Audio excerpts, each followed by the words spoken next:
أعوذ بالله من الشيطان الرجيم. بسم الله الرحمن الرحيم.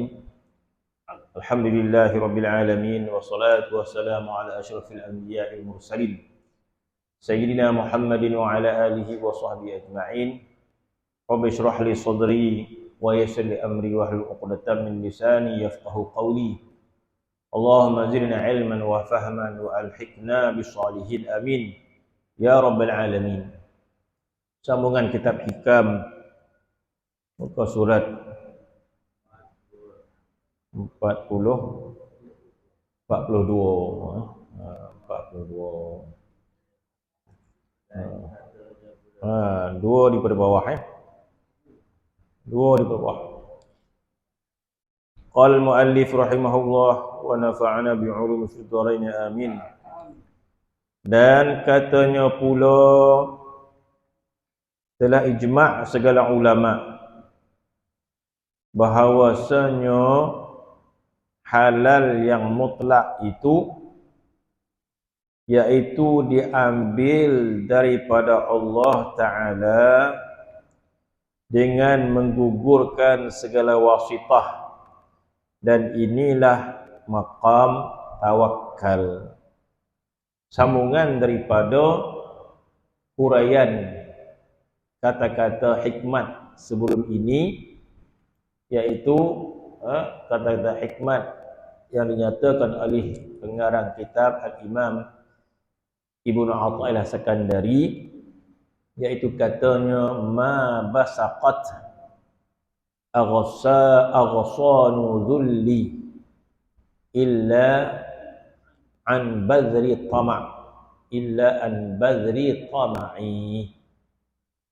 Katanya ma basaqat aghsanu dhulli, tidak bertambah, tidak tumbuh cabang-cabang kehinaan.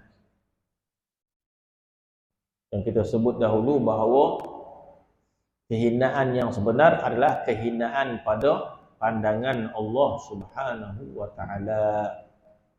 Walaupun manusia memuliakan kita, walaupun manusia memandang kita tinggi, walaupun manusia menyangka kita mulia, tetapi sekiranya tidak mulia pada pandangan Allah Subhanahu wa Ta'ala, maka dia adalah kehinaan. Maka tidaklah berpanjangan kehinaan pada pandangan Allah illa min badri tama', kecuali daripada benih-benih tamak. Benih-benih tamak. Jadi tamak adalah sifat keinginan yang melampau terhadap sesuatu, maka kita kata tamak. Ada tamak yang madmumah, ada tamak yang mahmudah. Tamak yang mahmudah, tamak yang terpuji, kita tamak untuk beramal ibadat, kita tamak untuk melakukan taatan. Tamak juga nama dia. Jadi kita ni jenis tamak. Dulu kita tamak pada harta, dulu kita tamak pada duit. Rupa-rupa ni kita tahu bahawa ibadat itu lebih baik, maka sifat tamak tu mesti ada pada diri kita. Maka tamak pula kita untuk mengumpulkan pahala. Jadi tamak tu berubah. Berubah tu berubah. Macam sifat berani lah. Dia seorang yang berani. Dulu dia punya berani, dia curi harta orang. Dia berani. Dia ada sifat berani. Dia tak takut. Dia rasa nak pukul orang, dia pukul orang walaupun dia salah. Sebab dia berani. Itu berani yang tak elok. Kemudian bila dia sadar, dia tukar berani menegakkan kebenaran. Maka jadilah baik. Begitu juga tamak. Tamak adalah sifat yang melampau untuk melakukan sesuatu. Kalau baik, baiklah tamak itu. Kalau tak baik, tak baiklah. Cuma perkataan tamak itu telah biasa dengan perkara yang tak baik. Jadi bila kita sebut tamak, maksudnya orang yang tamak harta, tamak pangkat dan sebagainya, Jarang kita gunakan kalimah tamak pada ibadat. Maka yang dimaksudkan tamak di sini, tamak kepada yang tak baik. Dan yang dimaksudkan tamak di sini, yang disebut dahulu bahawa tamak itu lawannya warak. Tamak itu lawannya adalah warak. Tamak lawannya adalah warak.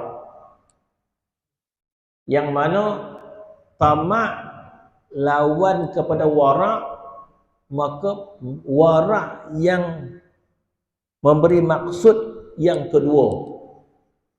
Adapun warak pada maksud yang pertama, iaitu kita sebut dahulu, ulama menghuraikan makna warak itu meninggalkan syubhat. Pada pentarifan ulama, biasa warak itu seorang yang meninggalkan syubhat. Meninggalkan syubhat pada makanan, meninggalkan syubhat pada harta. Syubhat adalah perkara yang tak jelas di antara halal dan haram. Innal halala bayyinun wal haramu bayyinun wa bainahuma umurun mushtabihat.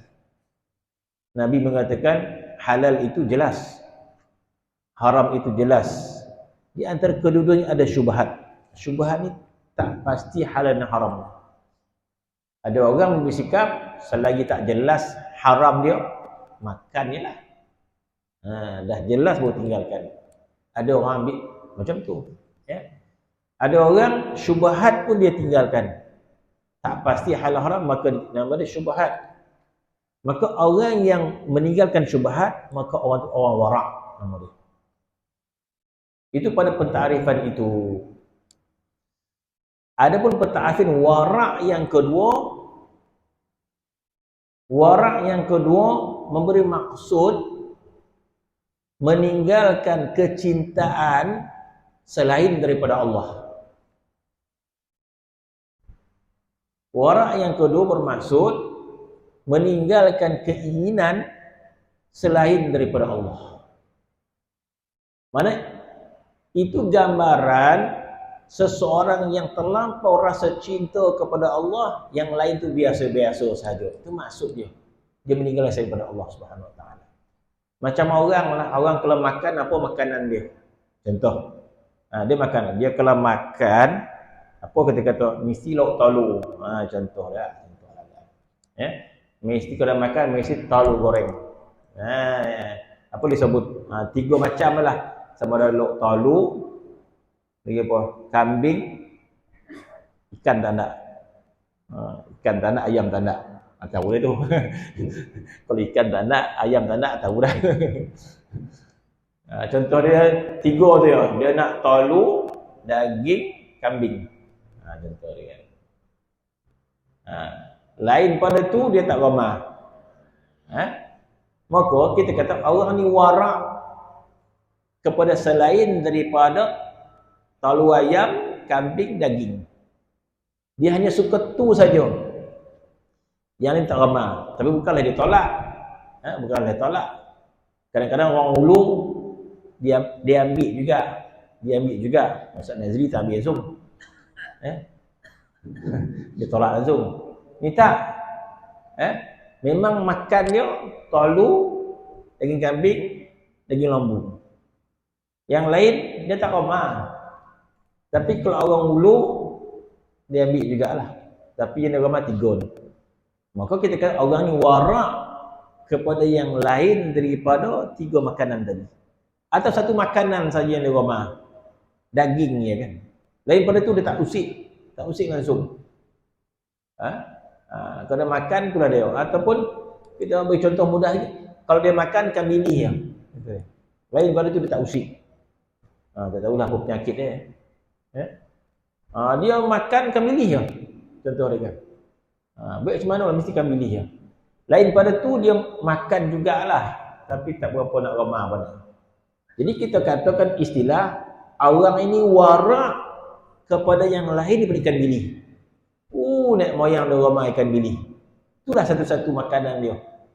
Jadi kita katakan, kalau gunakan istilah wara', orang ini wara' selain berikan bili. Bukan dia tak makan, dia makan juga, tapi dia tak apa wara'. Begitulah disebut istilah wara' selain daripada Allah Subhanahu wa taala. Orang ini wara' selain daripada Allah Subhanahu wa taala. Bermaksud yang dia gama hanya Allah. Yang dia gama hanya Allah. Yang lain diterima juga. Tetapi hati dia hanya menyukai Allah Subhanahu wa taala. Maka orang ni nama dia wara'. Maka lawan dia tamak. Bermaksud dia istilah bermaksud, maka inilah yang paling tepat makna tamak pada kata-kata hikam ini. Kalau nak faham hikam Ibnu Atlas Sakandari, apa maksud ma basaqat aghsanu dhulli illa min badri tamak. Tidaklah berpanjang-panjangan kehinaan seseorang di sisi Allah Subhanahu wa taala kecuali pada benih-benih tamak. Nak percaya, tak nak percaya, pokok di situlah. Jadi Ibnu Atlas Sakandari kata gurunya alim dua mazhab. Alim dua mazhab. Yang bermaksud alim dua mazhab, alim tentang ilmu yang zahir syariat dan alim tentang ilmu batin. Maka katanya ma basaqat aghsanuzul, tidak berpanjang-panjanganlah cabang-cabang kehinaan pada seseorang di sisi Allah kecuali daripada benih tamak. Apa maksud tamak? Maksud tamak lawan dia wara'. Tapi wara' ini wara' yang kedua, bukan wara' meninggalkan syubhat. Apa maksud wara' yang kedua? Maksudnya wara' yang kedua, dia meninggalkan agama selain daripada Allah Subhanahu wa taala, hatinya hanya cinta kepada Allah. Kalau dia cinta kepada sesuatu pun cintanya kerana Allah. Masya Allah. Maka inilah orang yang paling bahagia, inilah orang yang paling ma'rifat, inilah orang yang paling kenal Allah Subhanahu wa taala. Mudah-mudahan Allah Subhanahu wa taala memberikan kita kepahaman ini. Malang kita, mati kita, tidak kita kenal Allah Subhanahu wa taala. Mati kita, dicabut nyawa kita oleh malakul maut. Yang kita kenal hanya harta. Yang kita kenal yang namanya cinta itu anak, isteri dan sebagainya. Itu sahaja yang kita kenal makna cinta. Yang namanya Allah, hati kita tidak kenal, tidak faham maksud cinta kepada Allah. Bermaksud malang orang ni. Dan Allah Ta'ala sudah sebut dalam Quran, innahu kana zaluman jahula. Manusia itu bersangkutan zalim dan bersangkutan jahil tentang Tuhannya.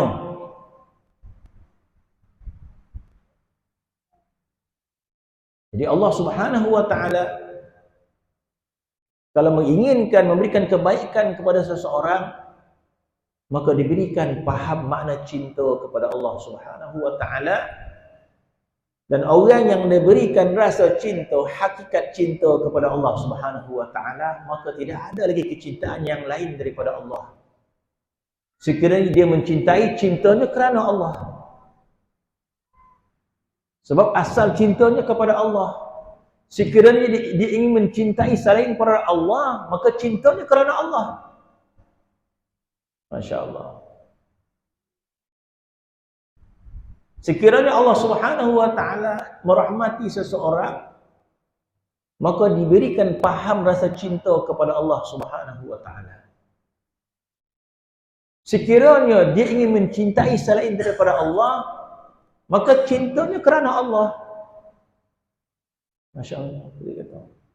Tapi cinta yang mutlak itu adalah kepada Allah Subhanahu wa taala. Kalau dia mencintai mak ayah dia, maka dia memahami cinta Allah kepada dia, maka diberikan makhluk nama dia mak dan ayah. Maka patutlah dia mencintai Allah melebihi mak ayah dia. Sebab dia diberikan kepahaman hakikat perkara sebenarnya. Sekiranya kita rasa sayang kepada seseorang yang menolong kita, Masya Allah, baik betul orang tu tolong kita, dia baik dengan kita macam-macam ditolong. Maka hendaklah kita faham bahawa betapa Allah Ta'ala mencintai kita. Maka Allah Ta'ala mencintai kita, maka didatangkan seseorang datang untuk sudi menolong kita. Jadi tidakkah begitu kepahaman dia? Maka kita menyayang orang tersebut, tapi berlebih kita melihat Allah Subhanahu Wa Ta'ala yang memberikan ketetapan sebegitu. Maka ma'rifah kita, nampak kita, kenal kita, faham kita bahawa kecintaan yang mutlak itu adalah kepada Allah Subhanahu Wa Ta'ala. Dan sekiranya kita ingin mencintai selain daripada Allah, maka cinta kita kerana Allah. Cinta suami kerana Allah, cinta isteri kerana Allah, cinta anak kerana Allah, cinta ibu bapa kerana Allah. Maka hakikat cinta itu adalah kepada Allah Subhanahu Wa Ta'ala. Jika tidak, apa jadi? Jika kita tidak kaitkan cinta kita kepada selain daripada Allah kerana Allah, maka dia jadi apa? Maka jadi bukan kerana Allah. Sekiranya kita tidak kaitkan cinta kita kepada anak kita, Masya Allah, kita mencintai anak kita, kita mencintai isteri kita, kita mencintai ayah kita, kita mencintai omak kita. Kalau kita tidak kaitkan dengan kerana Allah, maka apa jadi dia? Maka jadi kita cinta bukan kerana Allah. Jadi kerana apa? Kerana nafsu. Apakah kita menerima keadaan segitu sahaja? Entahlah malih fikir mana betapa jahil, bodohnya kita, betapa malasnya kita untuk memahami perkara tersebut. Tak fikir benar sembahyang dah lah banyak bona pelang dipahamkan. Pulang gitu. Jadi begitu jadinya. Sekiranya kita tidak muhasabah hati kita, hati kita punya. Hati ini milik kita, maka kitalah yang dipertanggungjawabkan di hadapan Allah. Di mana kita letakkan hati kita, kita yang bertanggungjawab, bukan salah orang kita. Malih nak fikir malih lah. Macam orang malih fikir makan ubek lah. Tak tengok ke ubek, malih fikirnya makan je lah ubek. Macam tu kau. Dia kata ubek sebanyak-banyak asal gantang kat rumah tu. Yang merah, hijau, kuning ada. Bila damamnya tak tengok lah. Tengok benar lah Adakah macam tu? Mana boleh? Ubek pun dia tengok. Banyak mana pun dia tengok. Mengganggam mana tu dia. Berapa boleh makan? Ya benar lah Ganggam punya lah. Ada orang macam tu. Kalau ada orang macam tu kita kata, dia ni tak ada. Ni nak mati dia ni. Mana tak sayang pada tubuh badan dia. Main belasah macam tu pula. Jadi begitulah kita dengan Allah Subhanahu Wa Ta'ala. Masya Allah. Jadi kecintaan yang sebenar itu sepatutnya kepada Allah Subhanahu Wa Ta'ala, yang kita mencari untuk faham bagaimana makna rasa cinta kepada Allah Subhanahu Wa Ta'ala. Sebab disebut dalam kitab hikam, kalau nak dengar apa yang dikatakan oleh Ibnu Al-Iskandari, kalau nak dengar, kalau nak faham, kalau tak nak faham, pokok di situlah, kata orang Jompul. Apa kata Ibnu Al-Iskandari? Iaitu ma basaqat aghsanu dhulli, tidak berpanjang-panjang bertambah cabang-cabang kehinaan kecuali benih-benih tamak. Apa maksud benih tamak? Bermaksud tamak di sini kita suka yang lain daripada Allah Subhanahu Wa Ta'ala. Hati kita cenderung kepada yang lain. Ini benih-benih tamak. Disebut tamak ini seorang yang cenderung kepada lain daripada Allah, maka ini tamak. Lawannya wara'. Wara' bermaksud tidak suka selain daripada Allah Subhanahu Wa Ta'ala. Dan sekiranya suka sesuatu, maka sukanya adalah kerana Allah Subhanahu Wa Ta'ala. Asalnya kerana Allah Subhanahu Wa Ta'ala. Sebab kalau cinta kita bukan kerana Allah, sekiranya kita tidak cinta sesuatu kerana Allah, maka jadilah kita cinta itu bukan kerana Allah. Jika kita tidak mencintai sesuatu kerana Allah, maka jadilah cinta itu bukan kerana Allah. Jadi kalau cinta bukan kerana Allah, kerana apa? Kerana nafsu. Masya Allah, tak sampai ke situ kita fikir dah. maka kita belasah saja hidup ni. Pedulilah nafsu tak nafsu, penting panjang. Yang penting nak makan sakit perut risau dah kan. Sakit perut paling kepala risaulah. Ni cinta kerana Allah bukan kerana Allah, tak ada masuk nak fikir. Jadi macam binatang kita ni, tak ada fikir. Jadi kalau cinta kita bukan kerana Allah, cinta kita kerana nafsu. Maka Allah Ta'ala sebut dalam Quran, Zuyyina lin-nas hubbus syahwat minan nisa' wal banin wal qanatir al-muqantarati minadh dhahabi wal fiddati wal khayl. Banyak Allah Ta'ala sebut cabang-cabang nafsu itu secara umum. Allah Ta'ala sebut secara umum. Banyak lagi asas-asas nafsu itu Allah Ta'ala sebut dalam Quran. Zuyyina lin-nas hubbus syahwat minan nisa'. Dihiasi manusia itu syahwat, nafsu syahwatnya cinta kepada wanita. Wal banin, kepada anak. Wal qanatir muqantarah, dan cinta kepada harta yang berbondong-bondong. Oh, memang suka kita. Dapat duit, dapat tanah, dapat rumah, dapat kereta. Oh, suka kita. Kalau semata-mata suka tidak didasarkan kerana Allah, maka cinta kita bukan kerana Allah, kerana nafsu saja. Minadh dhahabi wal fiddati wal khairil musawwamah, dan kuda-kuda yang tangkas. Jadi zaman Nabi pun begitu keadaannya. Orang-orang suka kepada kuda-kuda yang tangkas, suka pada kenderaan yang tangkas. Wal an'am wal harth, mereka suka pada an'am binatang ternakan. Bila bola kambing beratus beribu, suka. Ini adalah harta. Wal harth, tumbuh-tumbuhan. Arab tanam pokok tamar, buah labik, suka harta. Apa Allah Ta'ala sebut? Zalika mata'ul hayatid dunya. Itu semua adalah perhiasan dunia, mata dunia. Masya Allah. Bermaksud cinta sebegitu tidak memberikan kita faedah di akhirat nanti. Paling tidak pun satu yang harus halal sebegitu, tapi tidak bertanggung faedah. Sebab Allah Ta'ala sebut zalika mata'ul hayatid dunya. Itu mata' dunia, hayatid dunya. Itu mata' hayatid dunya. Bermaksud mata' hayatid dunya hanya tinggal di dunia saja, maka di akhirat tidak mendatangkan faedah apa-apa. Cinta kita tidak mendatangkan faedah apa-apa. Sia-sia sahaja. Bahkan lebih daripada itu, layak Tuhan murka kepada kita. Layak Tuhan murka kepada kita. Sebab kita berbuat satu kerana nafsu. Layak Tuhan murka kepada kita kerana nafsu semata-mata, tidak kerana dia.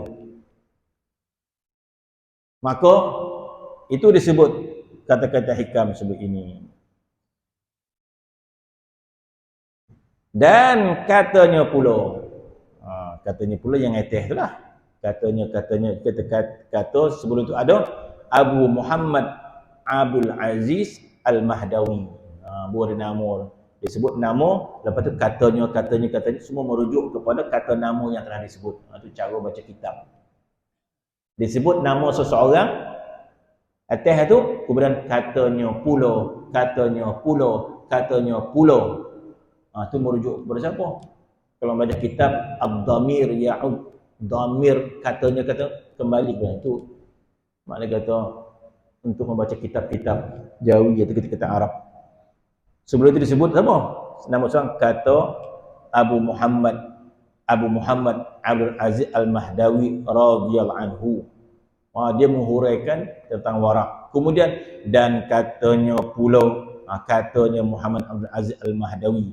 Lepas tu dan katanya pula, kata merujuk kepada Muhammad Abdul Aziz Al-Mahdawi. Dan kita sambung pula malam ni, dan katanya pula merujuk kepada Muhammad Abdul Aziz Al-Mahdawi. Dan katanya pula telah ijma' segala ulama bahawasanya halal yang mutlak. Oh, Masya Allah. Mana ini perbahasan tasawuf, bukan perbahasan fiqh. Mana halal pada sudut tasawuf, bukan halal pada sudut fiqh. Maka katanya pula telah ijma' seluruh ulama bahawa halal yang mutlak. Halal yang mutlak itu iaitu diambil daripada Allah Ta'ala dengan menggugurkan segala wasitah.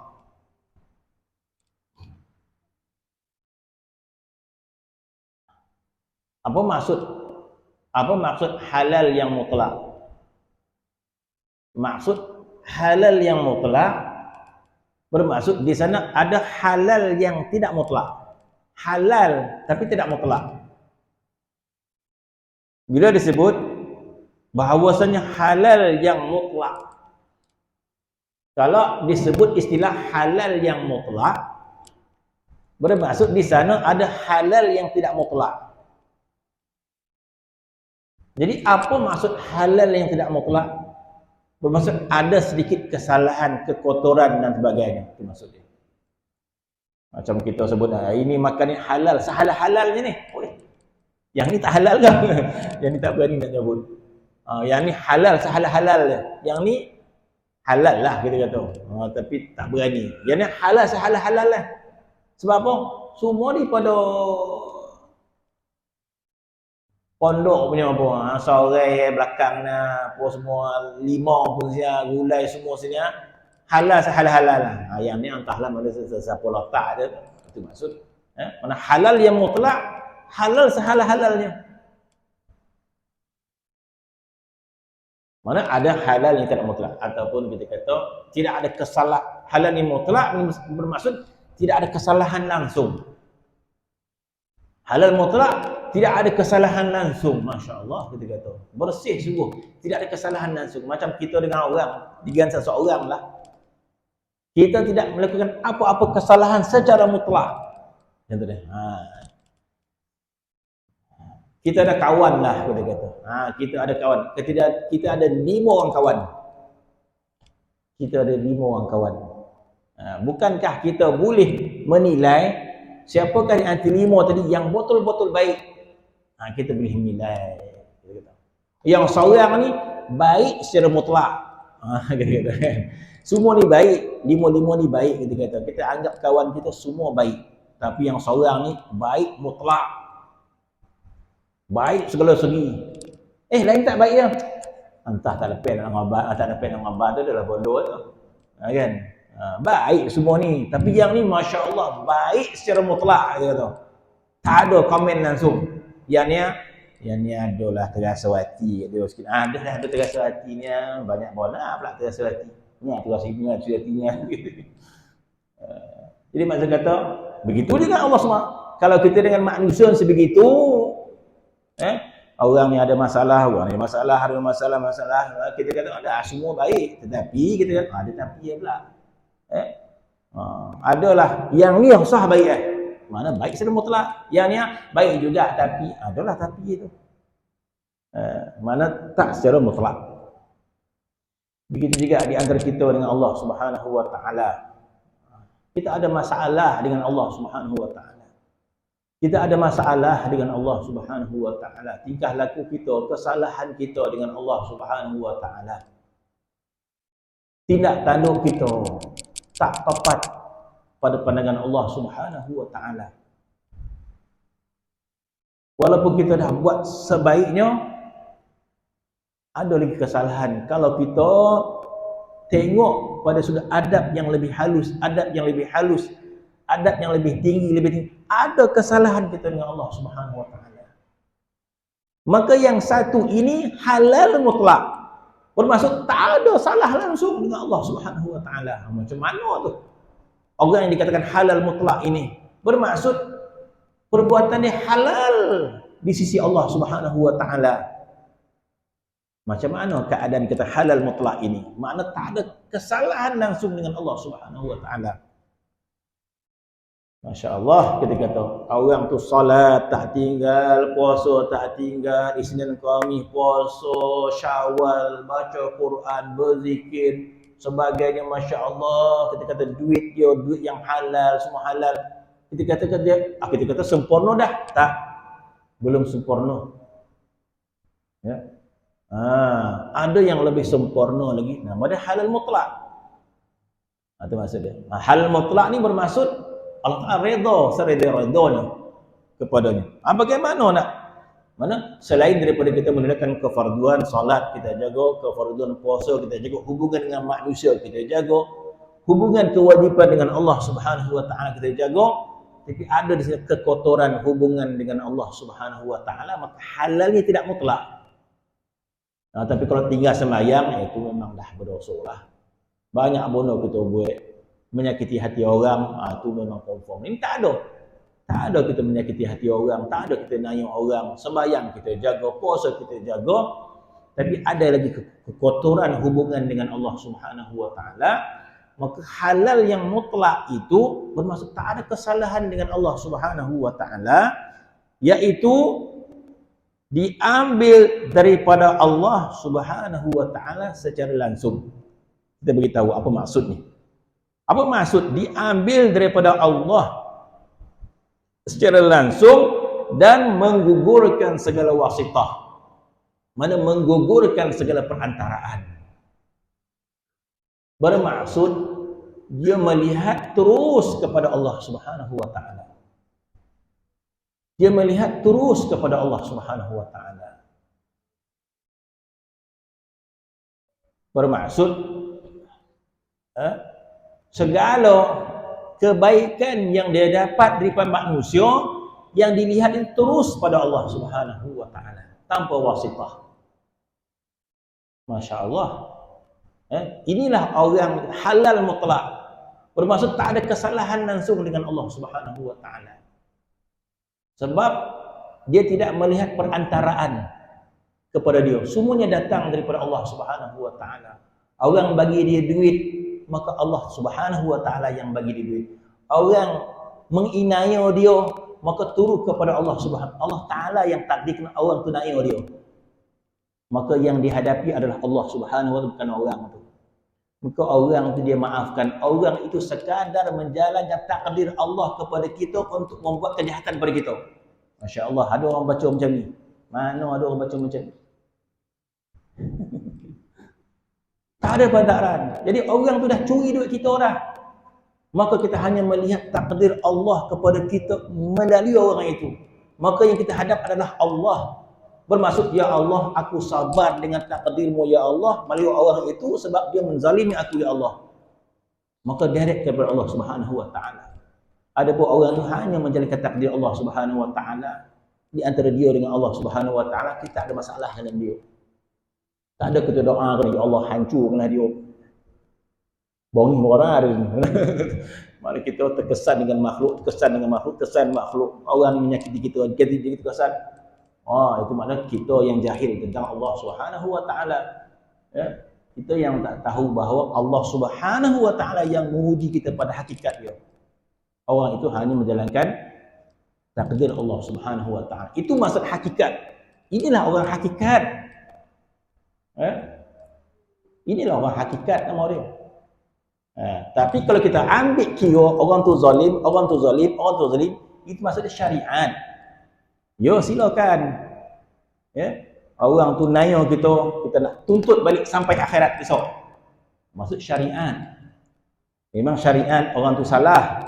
Sebenarnya kita nak tuntut sampai ke akhirat balik. Tu setan tuntut dia kata. Jadi kita syariat. Dibenarkan. Jadi kita ni syariat. Silakan.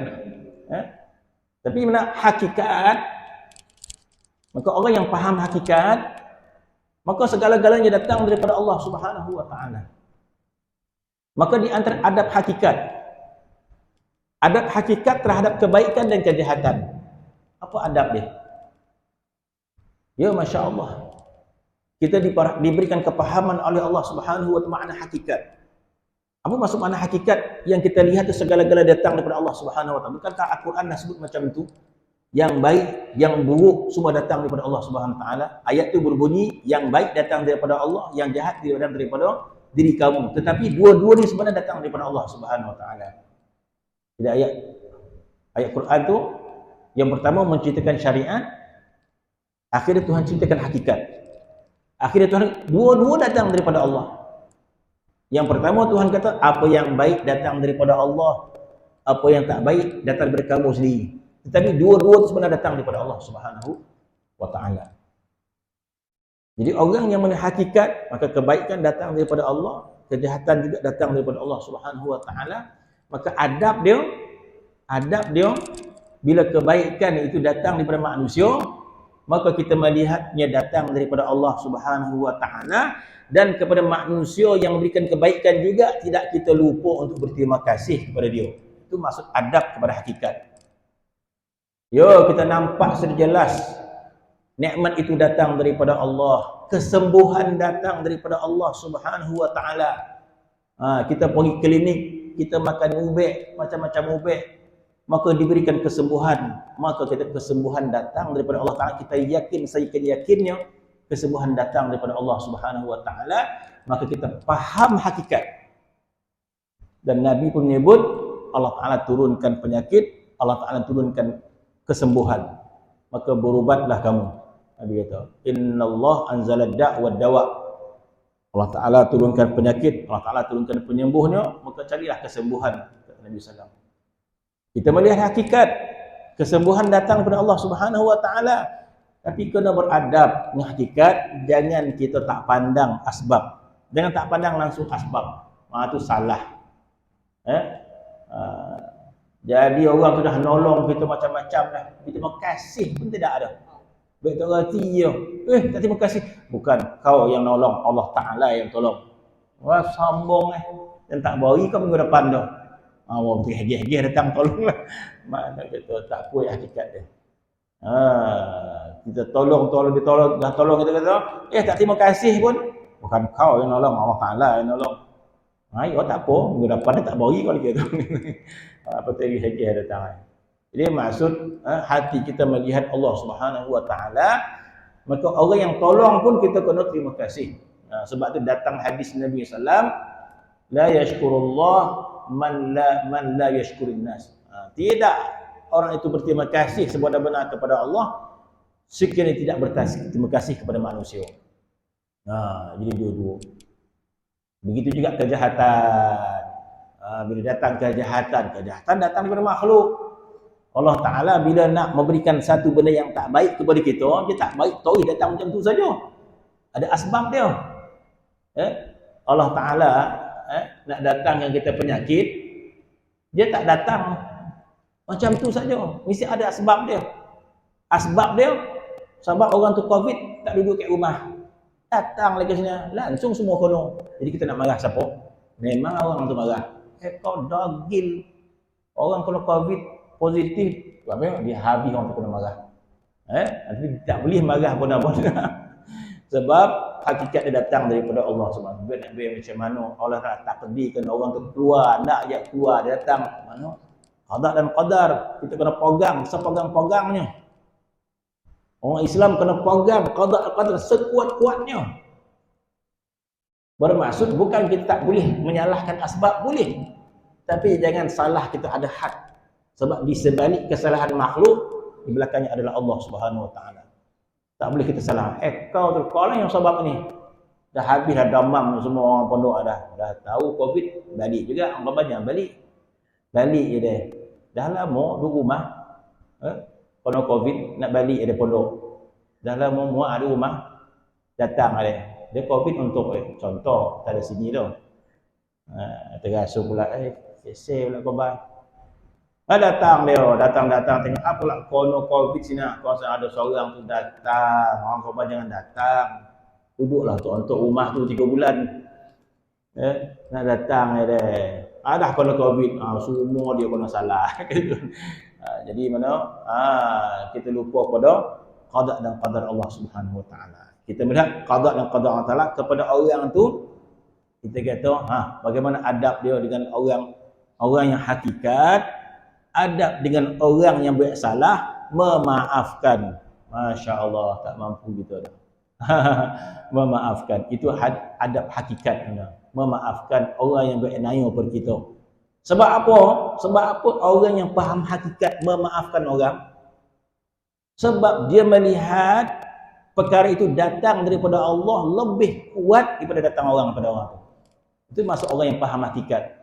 Bermaksud kalau Tuhan tidak mengkehendaki perkara berlaku, maka Allah takkan buat jahat kepada kita dia. Jadi hakikat sebenarnya datang daripada Allah Subhanahu Wa Taala. Allah Taala yang menginginkan takdir itu berlaku. Maka datang daripada orang itu, maka orang itu kita maafkan. Sebab kejahatan takdir datang daripada Allah Subhanahu Wa Taala. Kenapa Tuhan nak takdirkan kita sebegitu? Banyak sebab. Sama ada kita tahan takdir jahat Allah Ta'ala kepada kita, sabar kita. Apa maksud sabar? Sabar kita tak faham, maka kita sabar. Kalau kita faham, kita redha sahaja apa yang Tuhan perlakukan kepada kita. Sebagian para salihin, apa sahaja yang datang kepada dia segi keburukan, maka itu adalah datang daripada Allah, maka dia redha saja daripada Allah Subhanahu Wa Ta'ala. Kejahatan pasti datang daripada makhluk. Maka makhluk yang memberikan kejahatan kepada dia maafkan. Itu di antara dia dengan Allah Subhanahu Wa Ta'ala. Ada kita kuat sebegitu. Kita hanya yang kita minta Tuhan hancurkan dia. Bermaksud kita tidak sampai melihat kepada hakikat perkara. Kita hanya melihat makhluk-makhluk sahaja. Jadi sama ada kita rasa gembira dengan makhluk ataupun kita rasa marah dengan makhluk, bermaksud kita tidak sampai derajat ma'rifat kepada Allah Subhanahu Wa Ta'ala. Orang yang sampai derajat ma'rifat kepada Allah Subhanahu Wa Ta'ala, gembiranya adalah kepada Allah, dan sedihnya adalah kerana jauh daripada Allah Subhanahu Wa Ta'ala. Gembiranya kerana Allah Subhanahu Wa Ta'ala, dan sedihnya kerana jauh daripada Allah Subhanahu Wa Ta'ala. Contoh yang paling mudah lah. Di antara isteri yang kenal suami dan ada isteri yang tak kenal suami. Contoh. Ada isteri kenal suaminya, ada isteri tidak kenal suaminya. Contoh yang mudah. Siapakah isteri yang tidak kenal suaminya? Isteri yang tak kenal suami dia, sebab dia hanya suka kepada pemberian suami sahaja. Dia suka. Dia sayang suami dia, tapi sebenarnya dia sayang pemberian suami dia. Suami dia duit banyak, pantang balik balik macam, pantang balik macam. Jadi sukalah isteri ni. Tapi betul ke isteri suka pada suami? Contoh dia nak tahu isteri suka pada suami atau tidak, bila dia bagi barang tadi, dia senyum kat barang tu. So dia bawa masuk bilik. Dia bukan senyum kepada muka suami dia. Dia senyum pada suami dia suka pada suami dia.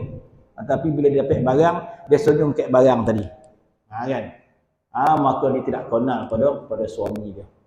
Tapi kalau orang isteri yang kenal pada suami dia, setiap pemberian suami dia itu senyuman dia kepada wajah suami dia. Bermaksud yang dicintai itu adalah suaminya, bukan barang tu. Maka yang disayang adalah suami. Semakin suami dia bagi sesuatu, semakin senyum dia kepada suami dia. Semakin bermaksud semakin cinta daripada suami dia. Bagi barang, semakin cinta. Jadi bukan barang itu yang dia nak, tapi pemberian suami, tanda cinta suami itu, maka bertambah cinta kepada suami dia. Minggu depan tak bawa barang tu, tapi tetap dia mencintai suami dia. Sebab yang dicintai daripada suami dia. Begitulah kita dengan Allah Subhanahu Wa Ta'ala. Bila Allah Ta'ala memberi satu kebaikan kepada kita, maka kita merasai kebaikan Allah kepada kita. Yang kita gembira itu bukan kepada barang yang Tuhan bagi, tapi yang kita gembira itu adalah kebaikan Allah kepada kita. Kita suka kepada Allah Subhanahu Wa Ta'ala kebaikan dia. Tidakkah sepatutnya kita rasa suka kepada Allah Subhanahu Wa Ta'ala sebab dia memberikan kita keimanan. Iman bagi kita. Masya Allah. Tak reti kita nak rasa cinta.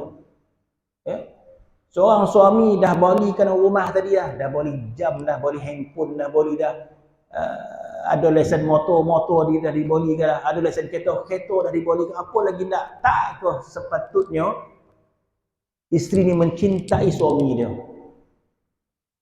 Maka dia mencintai suami dia, bertambah cinta. Kalau tak ada barang pun, suami tadi dah menunjukkan dia punya kebaikan kepada dia kan.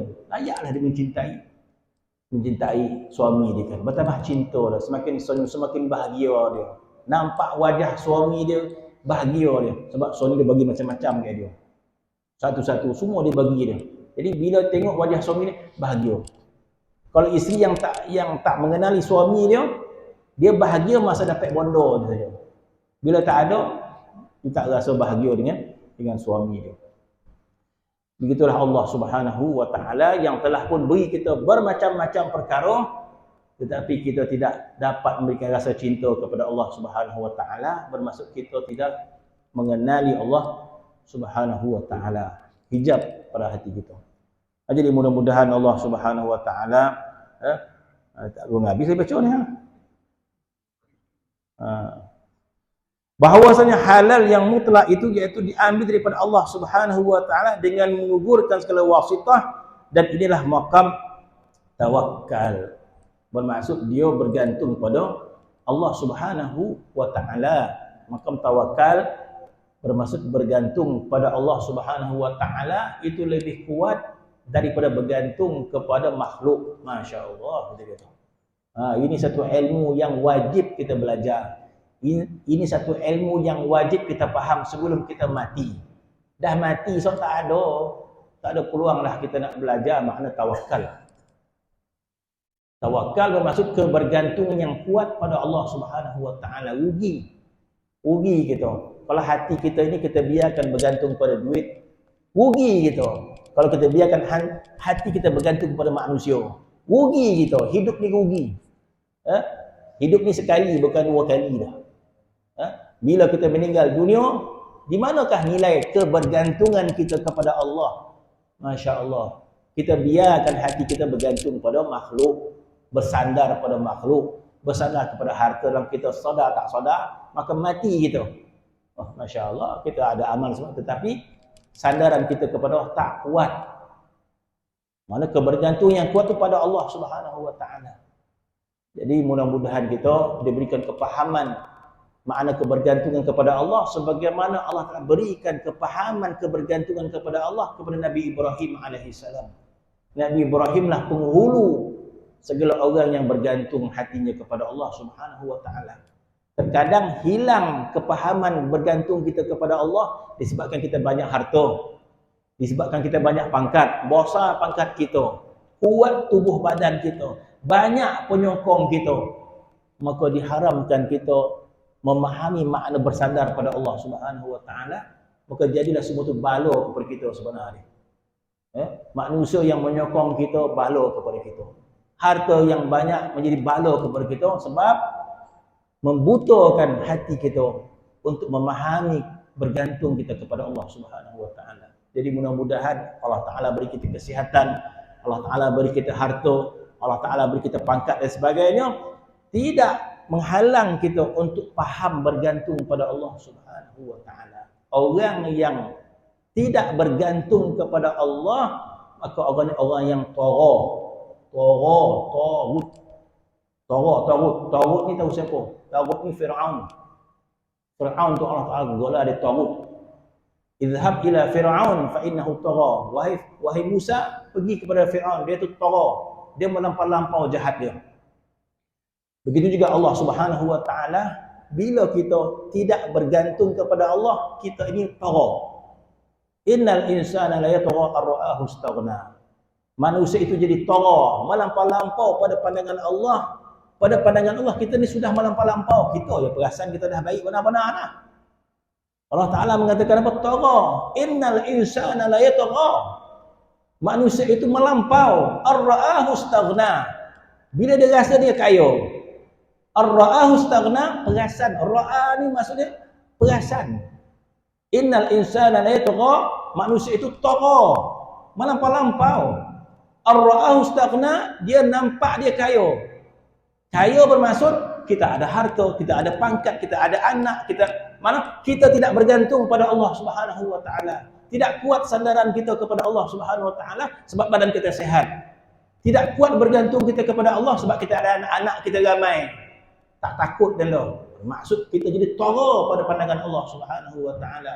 Tidak bergantung kita kepada Allah Subhanahu wa taala. Maka itu jadi fitnah. Harta kita fitnah, anak kita fitnah, isteri kita fitnah, manusia jadi fitnah terhadap hubungan kita dengan Allah Subhanahu wa taala. Maka orang yang mengambil terus daripada Allah pandangannya tanpa wasitah, maka inilah orang yang makam tawakal bergantung kepada Allah Subhanahu wa taala. Wallahu taala alam.